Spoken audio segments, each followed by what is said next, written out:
Okay, so here is the battery I have just loosened up. When I go around here, you can see the end. There was corrosion, indeed, on both ends. This, by the way, the battery is not where it should be. I just set it here so I could see it. So, this is the Amiga killer. But this one was working just fine. The battery has now been removed.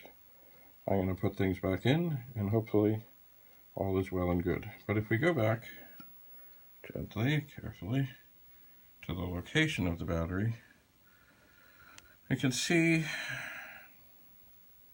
if we look over here, there's all this pretty gold stuff on the circuit board, all around. When we go over to where the battery was, pull back a bit, it does seem that maybe there has been something that has leaked out of there and,